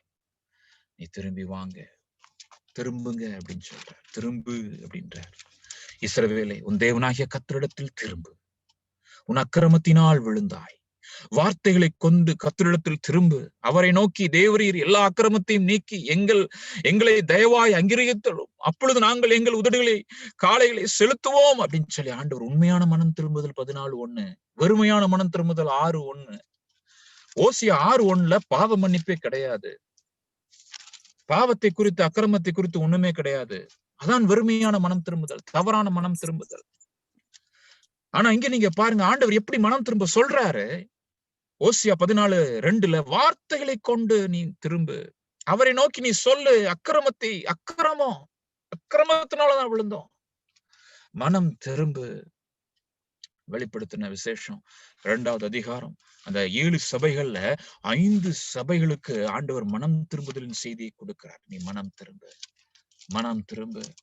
எந்த இடத்துல இருந்து நம்ம விழுந்திருக்கிறோம் அப்படின்றத நீ யோசி அப்படின்னு சொல்றார். 2:5 ஆகையால் நீ இன்ன நிலைமையிலிருந்து விழுந்தா என்பதை நினைத்து மனம் திரும்பு. நினைத்து, ரிமெம்பர். நம்ம நினைப்பே கிடையாது. மனம் திரும்ப ஆண்டவன் எப்படி இருந்தோம் நம்ம ஆரம்ப காலகட்டத்துல, எப்படி ஜெபித்தோம் ரட்சிக்கப்பட்ட புதுசுல, எவ்வளவு பேஷனேட்டா இருந்தோம் ஆண்டவர்கிட்ட. ஒரு சின்ன தப்பு பண்ணா கூட கண்ணீர் சிந்தி கதறி அழுத நாட்கள் உண்டு. இரவெல்லாம் ஜெபித்த நாட்கள் உண்டு. ஆத்துமாக்களுக்காக கண்ணீர் சிந்தி ஜெபித்த நாட்கள் உண்டு. ஆண்டவரே, ரிமெம்பர் அண்ட் ரிப்பென்ட். நீ யோசித்து மனம் திரும்பு. புலம்பு, ஆண்டவர்கிட்ட சொல்லு, ஆண்டவரே நான் நேரத்தை இழந்துட்டேன். எனக்கு கொடுக்கப்பட்ட எவ்வளவு ஸ்லாக்கியங்களை நான் இழந்துட்டேன். வார்த்தைகளால நீ மனம் திரும்பு. மேல சொல்லி அப்படியே பூசி முழுகக்கூடாது பிரியமானவர்களே. 2:16 நீங்க பாத்தீங்கன்னா ஆண்டவர் எப்படி மனம் திரும்ப சொல்றா தெரியுமா? இங்க நீ மனம் திரும்பு, இல்லாவிட்டால் நான் சீக்கிரமாய் உன்னிடத்தில் வந்து என் வாயின் பட்ட எண்ணத்தினாலே அவர்களோடு யுத்தம் பண்ணுவேன். ஆண்டவர் சொல்றார், ஃபைட் அகெயின்ஸ்ட் them அப்படின்னு சொல்றேன். நானே உனக்கு எதிராக வந்துருவேன். உப்பு சாரமற்று போயிடுச்சுன்னா ஆண்டவர் இந்த கனியற்ற அத்தி மரத்தை ஆண்டவர் வெட்டி போட சொல்லுகிறார் அல்லவா? or else repent, or else it's a warning. மனம் திரும்பு. அதே போல நீங்க பாத்தீங்கன்னா 2:22 ஆக்சுவலா தமிழ்ல வந்து கொஞ்சம் முன்னாடி இருக்கும்னு சொல்லி நினைக்கிறேன். தமிழ்ல 21, அவள் மனம் திரும்பும்படியாய் அவளுக்கு தவணை கொடுத்தேன். தன் வேசி மார்க்கத்தை விட்டு மனம் திரும்ப அவளுக்கு விருப்பமில்லை. தவணை கொடுத்தேன். What is that தவணை? Chance to repent. பழைய ஏற்பாட்டு மாதிரி நம்மளும் ஆண்டவர் டக்குன்னு அடிக்கிறது கிடையாது. உண்மைதான். அதோட அர்த்தம் என்ன தெரியுமா? இப்ப நம்ம போய் சொன்ன உடனே செத்து விழுறது கிடையாது. அதோட அர்த்தம் என்ன தெரியுமா? God has given time to repent. The time கொடுக்கிறேன். அதுதான் கிரேஸ் பீரியட். அதான் கிருபையின் காலம். கிருபையின் காலம்னா என்ன? ஆண்டவர் பாவம் செய்யறப்ப ஒண்ணு இல்லப்பா அட்ஜஸ்ட் பண்றது கிருபையின் காலம் கிடையாது. ஆண்டவர் மனம் திரும்ப ஒரு கூட்ட ஜனங்களை ஆண்டவர் தமக்கு இந்த கடைசி காலத்துல தெரிந்தெடுக்கிறார். அதுலதான் நீங்களும் நானும் இருக்கிறோம். ஆண்டவர் மித்தவங்களாம் நீங்க கம்பேர் பண்ணாதீங்க. நீங்க ஆண்டவருக்குள்ளவங்க. ஆண்டவருக்கு மட்டும்தான் அவங்க இருதயத்துல இடம் இருக்கணும். எல்லாரும் யாருமே கிடையாது. ஆண்டவர் சொல்றதுதான் நீங்க செய்யணும். சமூகத்துல நீங்க உட்கார்ந்து இருக்கணும்னு சொல்லி ஆண்டவர் நினைக்கிறார். ஆண்டவர் அந்த ஆதி அன்பை அவர் எதிர்பார்க்கிறார். 3:3 நீங்க பாத்தீங்க அப்படின்னு சொன்னா வெளிப்படுத்துற விஷயம் 3:3 நீ கேட்டு பெற்றுக் கொண்டவைகளை நினைவு கூர்ந்து அதை கை கொண்டு மனம் திரும்பு. கேட்டு பெற்றுக் கொண்டவைகளை நினைத்து. அப்படின்னா என்ன அர்த்தம்? சில நம்மள போய் ஒருத்தங்க என்கிட்ட சொன்னாங்க, பிரதர் நான் ஆண்டவர்கிட்ட கேட்டேன், எனக்கு வீடே இல்லாம இருந்துச்சு. ஆண்டவரே எனக்கு நீங்க வீடு கொடுத்தீங்கன்னா ஒரு ரூம்ல நான் உங்களுக்காக நிறைய பிரேயர் பண்ணிட்டே இருப்பேன் அப்படின்னு சொல்லி நான் ஜெபம் பண்ணேன் அப்படின்னு சொன்னாங்க. அந்த அக்கிட்ட கேட்டேன், நீங்க ஜெபம் பண்றீங்களா அக்கா அப்படின்னு. இல்ல பிரதர் ரொம்ப பிஸியா இருக்கேன் அப்படின்னு நான் உடனே வார்னிங் பண்ணேன். God will take all those things very very serious. பொருத்தனை பண்ணிருந்தீங்களா சிஸ்டர்? பொருத்தனை பண்ணிருந்தீங்களா? ஆண்டவர் தான் நினைவு கூறுகிறார். கேட்டு பெற்றுக்கொண்ட உன் வேலை வேணும்னு சொல்லி கேட்டு பெற்றுக்கொண்ட எதற்காக நினைவு கூறுகிறார். எனக்கு இந்த ஆசீர்வாதம் வேணும்னு சொல்லி நீங்க கேட்டு பெற்றுக்கொண்டீங்க, ஆண்டவர் கொடுத்தார். எதற்காக? அதை நினைத்து மனம் திரும்புன்னு சொல்றார் ஆண்டவர். நினைத்து மனம் திரும்புன்னு என்று சொல்றார். அது மாத்திரம் இல்ல 3:19 நான் நேசிக்கிறவர்களையோ அவர்களை கடிந்து கொண்டு சிச்சிக்கிறேன். ஆகையால் நீ ஜாக்கிரதையாயிருந்து மனம் திரும்பு. ஏன் தெரியுமா நம்மளுக்கு இந்த செய்தி வருகிறது? ஆண்டவர் நம்மளை ரொம்ப நேசிக்கிறார். மகனே நான் உன்னை ரொம்ப அளவுக்கு அதிகமா நான் நேசிக்கிறேன். என்னுடைய அன்பை குறித்து உனக்கு இன்னும் தெரியாது. மகளே நான் ரொம்ப நேசிக்கிறேன். என்னுடைய அன்பை குறித்து உனக்கு தெரியாது. ஆனா அதனால நீ ஜாக்கிரதையா இருந்து மனம். அது ஆங்கிலத்துல ரொம்ப நல்லா இருப்பாருங்க. Last verse. Be jealous therefore and repent. Be jealous. வைராக்கியமா நீ மனம் திரும்பு. வைராக்கியமா மனம் திரும்பு. இஸ்ரவேல் ஜனங்களோட ப்ராப்ளம் இதுதான். தீர்க்கதரிசி அவங்க இது மாதிரி ப்ரேயர் பண்ணிட்டு போவாங்க. மீட்டிங்கா இது மாதிரி அட்டெண்ட் பண்ணிட்டு கேட்டுட்டு போக வேண்டியதானே அப்படின்ற மாதிரி இருக்கணும். ஆண்டவரே எவ்வளவு காரியங்கள் எனக்கு கொடுத்திருக்கீங்களே, எவ்வளவு சத்தியத்தை கொடுத்திருக்கீங்க. நான் இன்னும் உண்மையா இல்லை, சோம்பேறியா இருக்கிறேனே, நான் இன்னும் அதிகமா ஜெபம் பண்ணலாமே, என்னால முடியல. அதுதான் உண்மையான மனம் திரும்புதல். உண்மையான மனம் திரும்புதல் என்றால் எனக்கு கிட்டத்தட்ட 7 ஸ்டெப்ஸ் இங்க இருக்கு. The genuine confession to own the responsibility of the sin. முதல் கன்ஃபெஷன் என்ன தெரியுமா? சின்ன நீங்க ஓன் பண்ணணும். ஆண்டவரே நான் ஜெபத்துல தவறி விட்டேன். நைட் எனக்கு நிறைய வேலை இருக்குன்னு சொல்லாதீங்க. அதிகாலை என்னால எந்திரிக்கல, நான் தவறி விட்டேன். காரணம் சொல்லாது. என்னைக்கு வரைக்கும் காரணம் சொல்றோமோ அன்னைக்கு வரைக்கும் நம்ம உண்மையான மனம் திரும்புதல் நம்ம வாழ்க்கையில கிடையாது. அந்த சூழ்நிலையில நான் பாவம் பண்ணிட்டேன். அப்படி ஒரு சிச்சுவேஷன் இருந்துச்சு பிரதர், எனக்கு யாரும் நான் தனியா இருந்தேன், என்ன பண்ண முடியும்? நானும் மனுஷன் தானே. No, you are not ordinary man or woman, you are God's child. Calling sin as sin. ரெண்டாவது நீங்க பாத்தீங்கன்னா சின்ன சின்னு சொல்லணும். Not as weakness, wrong, தவறான காரியம், பலவீனம். என்ன பண்ண பலவீனம் பிரதர், என்னோட பலவீனம் பிரதர். ஒரு பிரதர் அப்படிதான் சொன்னார். என்ன பிரதர் இந்த விஷயத்துல நீங்க அடிக்கடி தவறிட்டே இருக்கிறீங்கன்னா, அது என்னோட பலவீனம் பிரதர். இது ரொம்ப டேஞ்சரஸான ஸ்டேட்மெண்ட். பாவத்தை பாவம் தான் சொல்லணும். பாவத்தை பாவம் தான் சொல்லணும். பொய் சொல்றது பாவம் தான் சொல்லணும். மாய்மாலம் பண்றது பாவம் தான் சொல்லணும். யாரோ ஒருத்தங்க கேக்குறாங்க போன்ல, என்ன பண்றீங்கன்னா அவங்களுக்கு பயந்து போய் ஏன் நீங்க உளறீங்க, ஏன் உளறீங்க? ஆண்டவர் அருவருக்கிறார். மனுஷ பயம் கண்ணியை வருவிக்கும். மனுஷனுக்கு பயப்படுவவங்க தான் பொய் சொல்லுவாங்க. மனுஷங்களுக்கு பயப்படும் இமேஜ் ப்ராப்ளம் இருப்பவங்க தான் நடிப்பாங்க. மனுஷங்க என்ன நினைச்சிருவாங்களோ, அவங்க என்ன நினைச்சிருவாங்களோ, இவங்க என்ன நினைச்சிருவாங்களோ. Call sin as sin. Open confession to God and accountability prayer partners. வெளிப்படையான அதான் அந்த வார்த்தைகளால நீங்க மனம் திரும்பணும். வார்த்தைகளால மனம் திரும்பணும். இஸ்ரவேல் ஜனங்க இதெல்லாம் பண்ண மறந்துட்டாங்க. அதான் முக்கியமான பாயிண்ட். ஓகே, மறந்துடாதீங்க. இஸ்ரவேல் ஜனங்க இதுலதான் மிஸ் பண்ணிட்டாங்க. மத்தபடி ஜெரோபேம் 2 காலங்கள்ல அருமையான ஒரு வாழ்க்கை ஓடிக்கிட்டு இருந்துச்சு. ரொம்ப சூப்பரா ஓடிக்கிட்டு இருந்துச்சு. எல்லாமே பெர்ஃபெக்ட்டா இருந்துச்சு. ஆண்டவர்ட்ட ஒப்பு கொடுக்கணும். ஆண்டவரே பாவி ராஜா, நீ மன்னிங்கப்பா. ஒரு அக்கௌண்டபிலிட்டி பார்ட்னராச்சும் வைத்துருங்க. சில பேருக்கு நல்ல ஹஸ்பண்ட் அண்ட் ஒய்ஃப் இருந்தாங்கன்னா, ஸ்பிரிச்சுவலா இருந்தாங்கன்னா, நீங்க உங்க ஹஸ்பண்ட் ஒய்ஃப்ட்ட வந்து நல்லா ஷேர் பண்ணிருங்க. Nothing should be secret. Mark my words. எதுவுமே சீக்ரெட் இருக்கக்கூடாது. இருந்துச்சு அப்படின்னா அந்த சீக்ரெட் பேரு டார்க்னஸ் மனசுல பதிச்சுக்கிடுங்க. சீக்ரெட்னஸ் இஸ் ஈக்குவல் டு டார்க்னஸ். இருள். அது இருள் இருக்கிற இடத்துல பிசாசு இருக்கும். அது நல்லா பாவம் நல்லா வேறு கொள்ளும். அந்த இடத்துல இருள் இருக்கிற இடத்துல பாசி பிடிக்கும். பாத்தீங்கன்னா, சூரியன் வராட்டி பாசம் அப்படியே பிடிக்கும். அது மாதிரிதான் பாவம். நல்லா அந்த ஏரியால அப்படியே இது பண்ணிடும். Steps of purging like removing. அந்த பாவத்தினுடைய காரணங்களை நீங்க அலசி பார்க்கணும். ஏன் நான் பாவம் செய்கிறேன்? ஏன் எனக்கு பொய் சொல்றேன்? ஏன் எனக்கு தெரியாம சில நேரங்கள்ல வீடியோஸ் நான் வாட்ச் பண்றேன்? தெரிஞ்சு வாட்ச் பண்றேன். பாருங்க அந்த வார்த்தை எப்படி வருது பாத்தீங்களா? தெரியாம. அதுதான் அந்த மாய்மாலம். தெரியாம எப்படி வாட்ச் பண்ண முடியும்? தெரிஞ்சுதான் வாட்ச் பண்ண முடியும். அப்ப ஆண்டவர்ட்ட நம்ம ஒப்பு கொடுக்கணும். அத வாய்ப்பே இருக்கக்கூடாது. இந்த பாவத்துக்கான வாய்ப்பு இருக்கக்கூடாது. டிசைட் பண்ணணும். தேவையில்லாத வீடியோஸ் நான் பார்க்க மாட்டேன். தேவையில்லை. டைம் லிமிட் வைங்க. நான் போன தடவை உங்களுக்கு கற்றுக் கொடுத்தேன்னு சொல்லி தெரியல. ஆண்டவர் எனக்கு சொன்ன ஒரு காரியம், ஒரு பர்சனல் சஜஷன் சொல்றேன். டெலீட் பண்ற ஒரு விஷயம் உங்க மொபைல்ல இருக்கக்கூடாது. டெலீட் பண்ற ஒரு விஷயம் இருக்கக்கூடாது. அப்படி நம்ம அது ரொம்ப ஜாக்கிரதையா நாம இருக்கணும். அதே மாதிரி எந்த ஒரு இப்ப நெட்ஃபிளிக்ஸ் எடுத்துக்கிடுங்க. இதெல்லாம் தேவையில்லாத ஒரு காரியம்.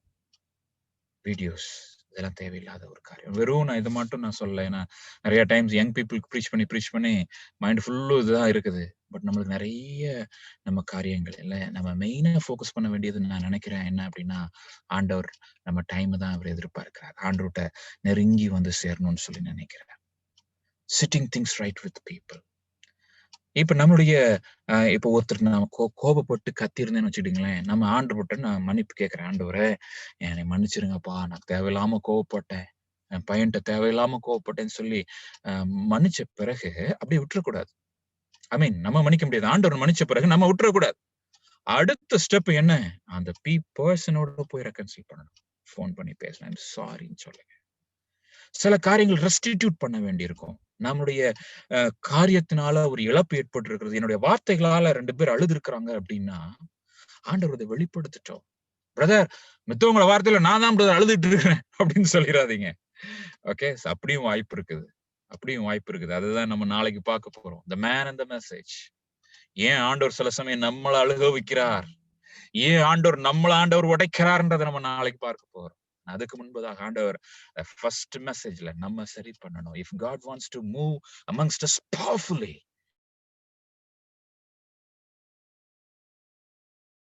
நம்மள சரி பண்ணணும். குறிப்பிட்ட பாவத்துக்கு நான் மறுபடியும் வரமாட்டேன் என்று சொல்லி, திரும்பி பார்க்க மாட்டேன் என்று சொல்லி ஒரு திடமான தீர்மானம் தேவனிடத்தில். இதுக்கெல்லாம் காரணம் அண்டர்லைன் காஸ்ட் தான். நம்ம ஆண்டவர்ட்டையும் அந்த வசனத்துக்கும் நேரம் கொடுத்திருக்க மாட்டோம். எல்லாமே வந்துரும். பிரச்சனை வந்துரும், அது வந்துரும், இது வந்துரும். இதுதான் இஸ்ரவேல் ஜனங்கள் அவங்க மறந்து போனாங்க. என்ன நடந்துச்சு தெரியுமா? So after the Hosea's message, people did not repent. That's a very sad state of affairs. தீர்க்கதரிசனுடைய அந்த ஊழியம் கிட்டத்தட்ட ஒரு ஃபெயிலியரா முடியுது. So fast decline of the northern kingdom. ஜெரபாம் 2க்கு அப்புறம் கிட்டத்தட்ட இந்த 6 ராஜாக்கள் நீங்க பாத்தீங்கன்னா 30 வருஷம் தான், 40 வருஷம் தான். பட் அதுக்கு முன்னாடியே நீங்க பாத்தீங்க, சக்கரியா அப்படின்னு சொல்லி ஒரு பையன் தான், 6 மாசம் தான் மர்டர்ட். அதுக்கப்புறம் ஷலும் பையன்லாம் கிடையாது, இந்த டைனாஸ்டியே முடிஞ்சிச்சு. ஷலும் பாத்தீங்க அப்படின்னா 1 மாசம் தான் மர்டர்ட். மெஹாக்கேம் தமிழ்ல கொஞ்சம் பேரு வேற மாதிரி, மெனாக்கேம் தமிழ்ல மெனாக்கேம் 10 வருஷம். ஆனா என்ன, கிங் ஆஃப் அசீரியாவுக்கு வந்து அவர் கப்பம் கட்டிட்டு இருந்தார். அடிமைத்தனம் வந்துருச்சு. அப்புறம் நீங்க பாத்தீங்கன்னா பெக்காகியா வந்து 2 வருஷம் மர்டர்ட். பெக்கா பெக்காக்கு வந்து நீங்க பாத்தீங்கன்னா பெக்கா டைம்ல வந்து கிட்டத்தட்ட இன்னொரு கிங் பெலேசர்னு சொல்லி இன்னொரு கிங் ஆஃப் அசீர் இன்னொரு அசீரியன் கிங் வந்து என்ன பண்ணிட்டான், எல்லாத்தையும் கிட்டத்தட்ட பவுண்டரி சுருங்கிருச்சு, ரொம்ப சுருங்கிருச்சு. சின்ன சமாரியா மட்டும் அவ்வளவுதான் இருந்துச்சு. கடைசி கிங் ஹோசியா, இந்த ஹோசியா இல்ல, ஹோஷியா, கடைசி 9 வருஷம் பேருக்கு வாழ்றான். அப்ப கடைசியில இவனையும் வந்து சல்மனேசர் கிங் என்ன பண்ணி கிங் ஆஃப் அசீரியா, அதே அசீரியன் இதுதான், அசீரியன் யோக்கு தான், அசீரியன் ப்ராப்ளம் தான் இங்க ஃபுல்லும் நம்ம பார்க்கிறோம். பார்த்து 10 ட்ரைப்ஸையும் வந்து அவன் செதறடிச்சிட்டான். சமாரியா பட்டணத்தை ஒண்ணு இல்லாம ஆக்கி செதறடித்து விட்டு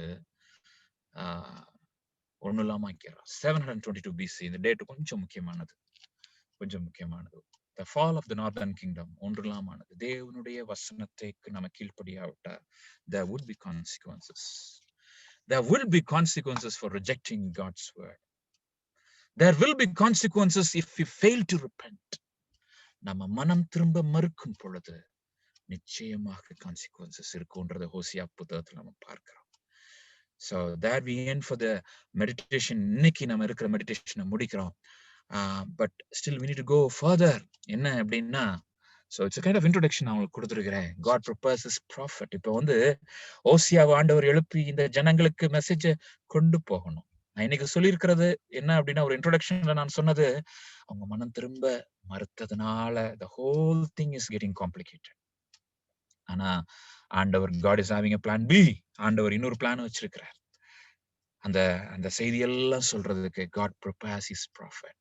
அந்த தம்முடைய தீர்க்கதரிசியை அவர் முதலாவது அவருடைய செய்தியை சொல்வதற்கு, தம்முடைய ஜனத்திற்கு அவருடைய செய்தியை சொல்வதற்கு தம்முடைய தீர்க்கதரிசி அவர் உருவாக்குவது அவசியமாயிருக்கிறது, அவசியமாயிருக்கிறது. அவருடைய சித்தமானால் நாளைக்கு நீங்க ஓசியா முதல் 3 அதிகாரங்கள்ல நீங்க படித்து வந்தா நல்லா இருக்கும்னு சொல்லி நான் நினைக்கிறேன். ஒரு நிமிடம் நமக்கு தலைகளை தாழ்த்தி நம்ம ஜெபிக்கலாம். அன்புள்ள ஆண்டவரே, அநேக காரியங்களை நாங்கள் பார்த்தோம், அநேக காரியங்களை நாங்கள் பார்த்தோம், தியானித்தோம். ஒரு கடினமான இடம் ராஜா இது. அப்பா, நீங்கள் எங்கிட்ட இருந்து எதிர்பார்க்கிறது எங்களுடைய ஆண்டவரே காணிக்கை அல்ல, எங்கள்ட்ட இருந்து எதிர்பார்க்கிறது மற்ற எந்த காரியங்கள் அல்ல ராஜா, எங்களுடைய அன்பை நீர் எதிர்பார்க்கிறேன் என்ற ஆழமான இந்த புத்தகத்துல ஆண்டவரே, இந்த அன்புக்கு எதிராக இருக்கிற விக்கிரகங்கள் என்ற ஆழமான நன்றாக புரிந்து கொள்ளுங்க. My beloved, anything that comes between God's love and your love is idol. என்னையும் ஆண்டவரையும் தூக்கம் பிரிச்சிட்டு இருக்கா, இன்னைக்கு என் வேலை பிரிச்சிட்டு இருக்கா. ஆண்டவருடைய அன்பையும் என்னையும் பிரிக்கிறது எது? பாவம் பிரிச்சிட்டு இருக்கிறா. Lord, I repent jealously. ஜாக்கிரதையாய் நான் மனம் திரும்புகிறேன். ஆண்டவரே நோக்கி பார்க்கிறோம். ஆண்டவர் நம்ம எடுத்து பயன்படுத்தணும்னு நினைக்கிறார். முதல்ல நான் சொன்னேன், இவ்வளவு அநேகருக்கு ஆண்டவர் ஊழியத்தை ஏற்கனவே கொடுத்திருக்கிறார், இன்னும் வல்லமையா எடுத்து பயன்படுத்தணும்னு சொல்லி நினைக்கிறார். இன்னும் அநேக காரியங்களை நான் போதிக்க விரும்புகிறேன். நீ உனக்கு இருக்கிற சின்ன சின்ன காரியங்களை குறித்து நீ கவலைப்பட்டு கொண்டு இருக்கிற ஆண்டவர் சொல்றார், look at me, come closer to me அப்படின்னு சொல்றாரு. ஒப்பு கொடுப்போம், உண்மையாய் மனம் திரும்புவோம். இந்த மெசேஜ் முடிஞ்சா கூட நீங்க நைட் கொஞ்சம் டைரி எடுத்து கொஞ்சம் செல்ஃப் எக்ஸாமின் பண்ணணும்னு சொல்லி ஆண்டவர் விரும்புறேன். என்னென்ன காரியங்களா சரி செய்யணும். இந்த வருஷம் கடைசிக்கு வந்திருக்கோம் பாருங்க, எவ்வளவு வயசு நமக்கு ஆயிடுச்சு, எவ்வளவு வருஷம் நம்ம ரசிக்கப்பட்டு இருக்கிறோம், எவ்வளவு வருடங்கள் என்னென்ன காரியங்கள் ஆண்டுக்காக பண்ணிருக்கோம். கொஞ்சம் அரைச்சு ஆராய்ந்து பார்க்கலாமே, உண்மையாய் ஆண்டுகிட்ட திரும்பலாமே. ஆண்டவரே, நம்ம மூலமா தான் ஆண்டவர் எழுப்புதலை கொண்டு வர போகிறார். உங்கள் மூலமாகத்தான் அந்த எழுப்புதலை கொண்டு வர போகிறார். ஆண்டவர், இந்த பைபிள் ஸ்டடியில ஆசீர்வதித்து தாங்க ராஜா. நீங்க ஆசீர்வதிக்காட்டி ஒண்ணுமே கிடையாதுப்பா. தொடர்ந்து நீங்க பேசுங்க. இன்னும் நாளை மறுதினத்துலாம் நம்முடைய பிரசன்னம் அளவுக்கு அதிகமாக இருக்கட்டும் ராஜா. பெரிய விதமா நம்முடைய பிரசனத்தால நிறைத்தரலாம். வந்து ஒவ்வொருவரையும் ஆசீர்வதி விடுதலை செய்யும் தகப்பனே. அன்பால நிரப்பி பெரிய காரியங்களை செய்யும். இயேசுவின் நாமத்தில் பிதா.